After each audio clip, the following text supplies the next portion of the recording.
let's look at FUEL as an acronym. What does the FUEL stand for? Focused, unstoppable, energized, or energetic learning. That's what FUEL stands for. That's the acronym. How many instructors do you have that publishing on FUEL right now? We're up to over 90 instructors. Really amazing. I mean, our instructors have literally helped every Fortune 500 company over the last 3 decades in some way or another. They've been on their stages. They've had people go through their training programs. You name it, across the world. It's really, really special. Right now, we have 110 lessons live. This week, we're going to go up to 120. So every week, we're adding new courses and new content. We are constantly developing. We have another 20 courses recorded that are being QC'd, that are being reworked and put into the platform. And so every week for the rest of this year, at least 1 course a week will be added. We might get to 2 courses a week by the end of the year.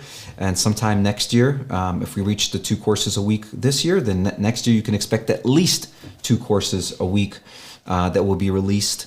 And remember, the beauty of FUEL isn't just the fact that the courses are being released. The beauty of FUEL is that it's built like Instagram and TikTok and Spotify and Netflix and Amazon. It recalibrates per user.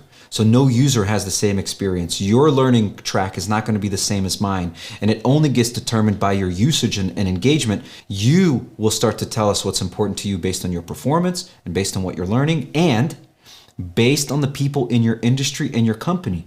If somebody in your company is performing much better than you, we're going to let those crumbs fall down to you and explain, oh, you want to improve some performance? There's somebody on your team that's proven how they should do it. The skills they're learning are skills you might want to get better at. And so the algorithm recalibrates per person and per performance level. So that's the real beauty, is that the system starts to really understand how it can help you elevate your game based on your interests. What success metrics have you built into FUEL? The one metric that we focus on is the one metric that really tells you the story of the health of your revenue team, or the people on your revenue team, and that is determined by their hourly rate.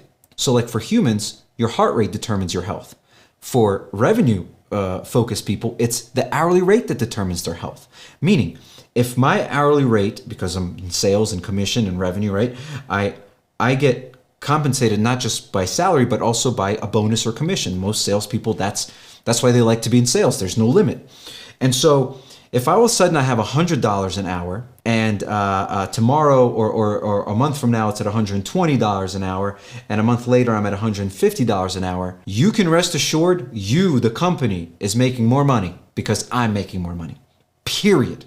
If my hourly rate starts to trend down, you can rest assured your company's making less money because I'm making less money. So one metric defines it all, and it's a very simple metric to track. And really what we're looking for is not the exact number, but the trend line. It's the trend we're looking for. You can determine a lot from a trend line, and you can start to actually stop looking at all previous performance, because that is not an indicator of future performance. Current activity and current trend is an indicator of future performance. The beauty of the one metric, hourly rate, is that it actually represents measurement for the individual and the team. Let me explain. If I'm a leader of a team and the average hourly rate on my team is $100 an hour, and you, Gerhard, are a leader of a team and the average hourly rate on your team is $300 an hour, and let's say somebody else is also a leader in our company and their average hourly rate on the team is $500 an hour, one of us stands out like a sore thumb. The leader stands out. Is it the people or is it the leader? Well, these two leaders have these people that are in the same company, same market, and they're averaging $400 to $500 an hour, while Alex is over here at $100 an hour. One metric will clearly show you where some of the weakness is. And so what the guarantee is, you will never, ever have to carry underperformers again. You will see them. They will stick out like sore thumbs, and then you'll very easily take a look at their engagement.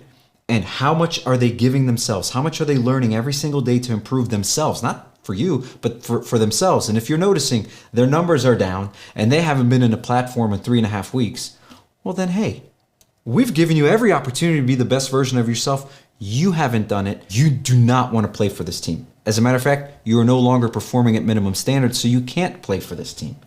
And that's the beauty of this platform, is this non-biased view of who's investing in themselves and seeing their trends go up and who's given up on themselves, which means you should probably give up on them too, because why put your efforts into someone who doesn't even want to put effort into themselves? And that's how you start to see an elevated team.